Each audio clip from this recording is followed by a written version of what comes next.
오늘은 대림 3주간 목요일의 말씀입니다. 마태복음 1장 1절에서 17절인데요. 마테오가 저는 이 첫 번째 부분은 족보입니다. 다윗의 자손이시며 아브라함의 자손이신 예수 그리스도의 족보. 아브라함은 이삭을 낳고 이삭은 야곱을 낳았으며 야곱은 유다와 그 형제들을 낳았다. 유다는 타마르에게서 페레치와 제라를 낳고 페레치는 헤츠론을 낳았으며 헤츠론은 람을 낳았다.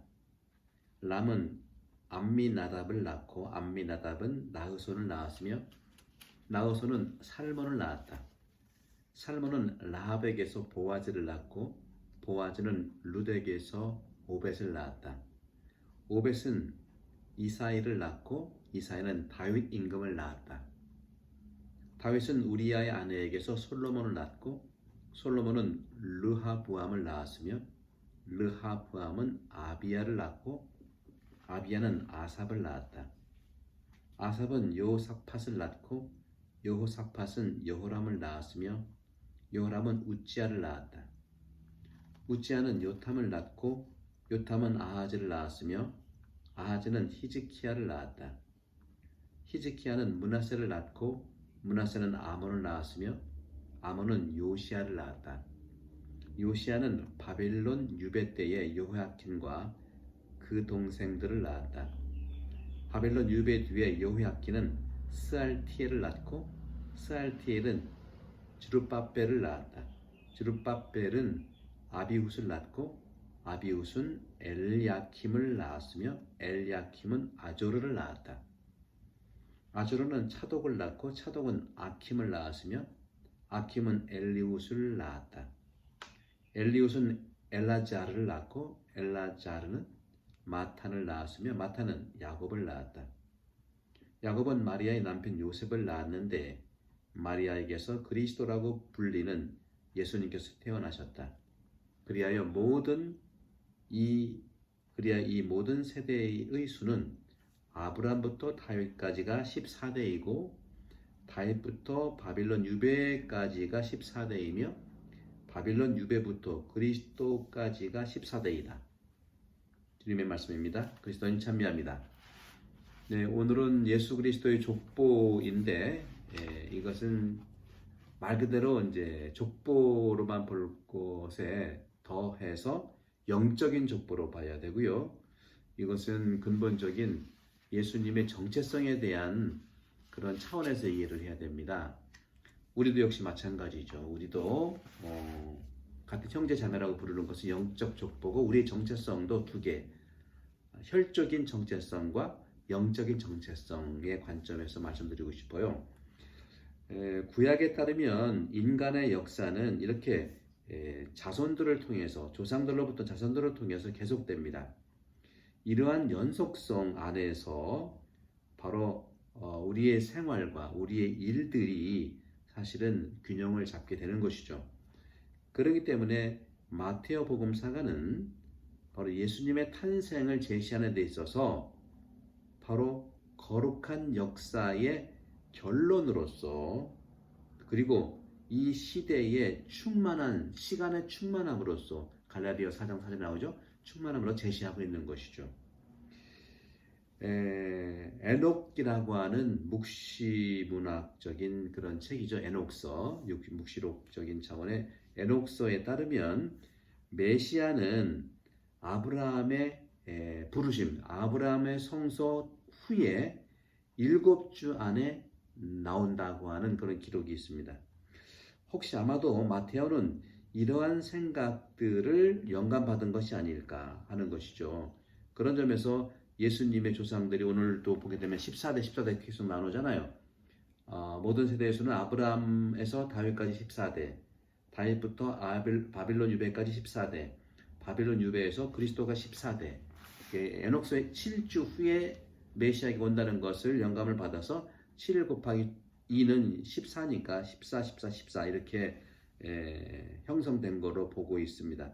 로마서 15장 12절도 그런 말씀하죠. 이새의 뿌리에 그런 그 꽃에서 장미죠. 거기서 그리스도는 바로 열매 안에서 열매로 꽃이 바로 피고 변형된다고 하는 그런 차원에서 이스라엘의 역사가 이렇게 형성됐다고 하는 그 부분들은 바로 이 단일성을 얘기한다는 차원에서 그렇고요. 또 한편으로는 아까 말씀드린 대로 바로 그리스도가 바로 열매의 꽃으로서 변형되면서 천천히 자라는 이러한 그 기관들, 식물 기관 같은 이런 생명체 기관으로서 얘기하고 있는 것입니다. 이러한 단일성의 측면에서 삶이라고 하는 것은 역시 생각되는데 바로 바오로 사도께서 그런 말씀을 하시죠. 콜로사서 1장 18절에 보게 되면 예수님과 함께만이 무리의 몸이라는 거죠. 몸이라고 하는 것은 다시 말하면 그리스도인들에게 관점에서 쓰여진 그런 바오로 사도의 그 생각은 바로 그리스도와 함께 할 때만이 몸이다 하는 것이죠. 그러나 불행해도 우리는 어떤 점에서 그러냐면 이 지평, 세상의 지평, 이 땅의 지평의 관점에서 그러한 의미에서 오직 이 일치를 생각하고 했었습니다. 이 땅에 대한 일치만 생각했는데 바로 이제 오늘날 우리는 바로 동시대에 살아가는 우리는 그리스도와 함께 초자연적인 일치에 대한 말씀을 이제 듣게 되는 것입니다. 우리는 바로 하나입니다. 우리는 일치된, 단결된 그러한 하나님의 백성이죠. 바로 여기서 우리가 볼 수 있는 것은 우리 다음에 나타나고 또 우리 이전에 있었던 그런 자들과 함께하는 하나됨과 일치. 바로 이것이 바로 예수 그리스도의 탄생입니다. 예수 그리스도의 탄생이 바로 아브라함의 족보로부터 왔지만 또 우리는 바로 그리스도의 족보로부터 온다는 것이죠. 그렇기 때문에 모든 여기서 나타나는 법들, 이런 것들, 다시 말하면 자연법이 진행되면서도 동시에 우리의 유산으로서의 그 법이 이제 가치가 있는데 결국에는 그리스도께서 우리의 세상 안으로 들어오셨고 우리가 그분의 세상 안으로 들어간다는 겁니다. 서로 교차되는 것이죠. 이것이 족보의 의미입니다. 예수님의 족보의 의미. 그렇다면 영적인 족보의 차원으로 우리가 이해를 할 수 있다면 무엇일까요? 이러한 성경에 나타나고 있는 족보의 중요성은 분명히 창조의 개념으로부터 오게 되어 있습니다. 성경의 하나님께서는 살아계신 분이고 그래서 살아난 사람들을 창조했고요.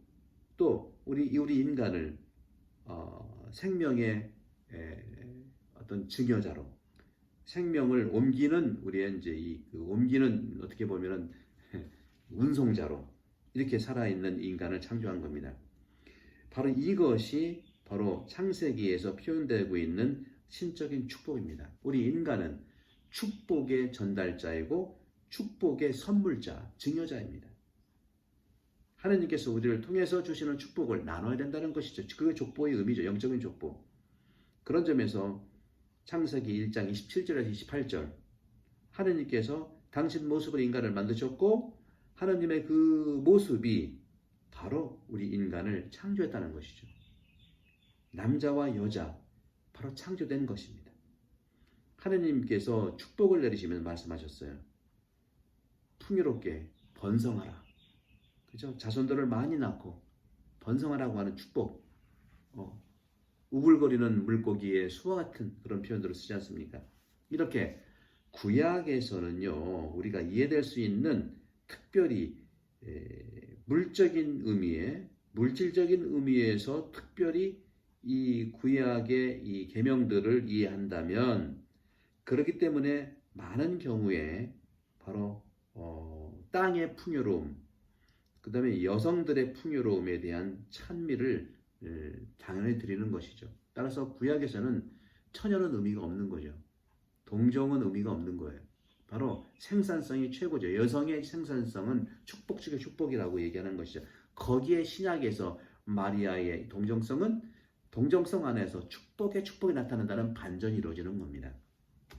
따라서 예수왕타는 구약의 물질적인 축복에서 머무는 것이 아니라 동정이라고 하는 비축복의 대상이었던 동정령 안에서 축복의 중심이 나타난다 하는 이 반전, 이런 부분들이 하나님의 축복을 얘기하는 것이죠.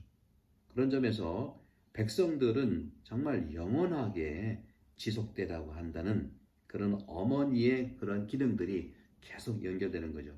그런 점에서 에바라고 하는, 하와라고 하는 것은 기쁘게 태어났잖아요. 창세기 4장 1절에 보십시오. 첫 번째 아들을 임신을 하고 하나님의 의지에 의해서 임신했을 때 에바는 찬미하고 기뻤어요.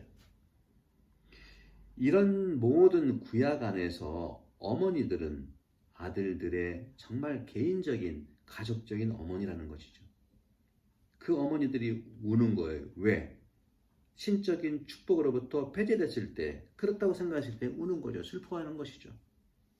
하지만 많은 경우에 바로 그런 점에서 한나의 그러한 한나로부터 시작하는 그런 축복과 결국에는 사무엘 전서 1장에 나타나는 그런 점에서 사무엘 예언자의 어머니 한나의 축복으로부터 오면서 동시에 그것이 신약의 세례자 요한의 어머니 엘리사벳까지 연결되면서 결국에는 세례자 요한의 어머니 엘리사벳, 루카복음 1장이죠.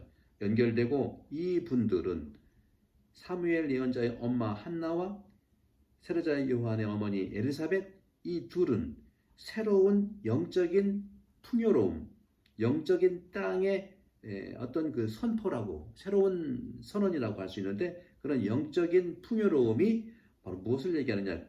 궁극적으로 이 교회 안에서 바로 예수 그리스도가 다시 태어나고 실현된다는 겁니다. 그래서 교회는 여성 명사의 교회세, 처치, 라틴 말로 이태리 말로 키에사라는 게 처치고 키르케 다 그렇습니다. 그런 점에서 이 안에서 많은 아버지들과 어머니들이 존재하고, 그런 부모들은 또 우리를 또 태어나게 하고 그런 점에서 이웃을 영성적으로 이렇게 보살핀다는 측면. 왜냐하면 하나님의 아들들은 바로 충만한 의미에서 성장하기 때문입니다. 영적인 가치에서. 이체받은 공의에는 이것을 강조합니다. 영적인 그들의 성장 안에서 역시 그들의 아들들이 정말 도움을 받아서 바로 부모님들에 의한 삶으로 완성된다는 것이죠. 우리 그리스도교의 이런 신적인 어떤 가치들이 우리 안에 있다는 것, 정체성의 그러한 연구가 계속해서 나타나는 이런 정체성이라고 하는 것은 현대 용어지만요. 이 정체성이라고 하는 것은 현대 용어이지만 바로 어떤 점에서 생명의 건강한 발전, 그 프로그램을 설명하는 겁니다. 그렇기 때문에 우리가 살아가는 데 있어서 상당히 유해한 것들을 배제시키고 정말 살아있는 그 생명의 기관의 한 부분을 정말 선물 받았다고 하는 이러한 생산성, 이런 것들로 우리의 정체성은 진행되어 오는 겁니다. 유해한 것들, 약한 것들은 주님께서 다 이렇게 축복으로 감싸는 것이죠. 그런 점에서 우리는 살아감을 통해서 볼 때에 이렇게 여러 가지 우리의 일에 대한 테마의 측면들, 또 우리가 살아갈 수 있는 그런 지점에서 우리가 가지고 있던 하느님과 닮은 많은 신적 영역의 정체성들이 내재되어 있다는 거죠. 그래서 나를 발견하는 안에 하느님의 정체성을 발견할 수 있는 겁니다.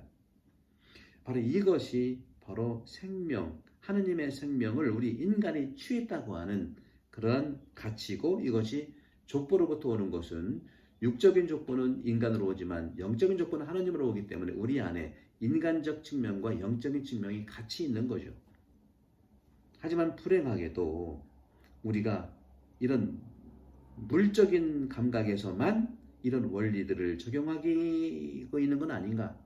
그렇기 때문에 이기적인 그런 선택들, 오직 그런 점에서는 정말 우리가 많은 돈들을 벌어야 되는 그런 추구하는 것도 필요해, 돈은. 그러나 우리가 이제 울고 또 여러 가지가 기쁘고 하는 것들로만 임됐다면 그것이 바로 우리에게는 그리스도인으로 정체성을 더 개발하고 더 발전시켜야 된다는 거죠.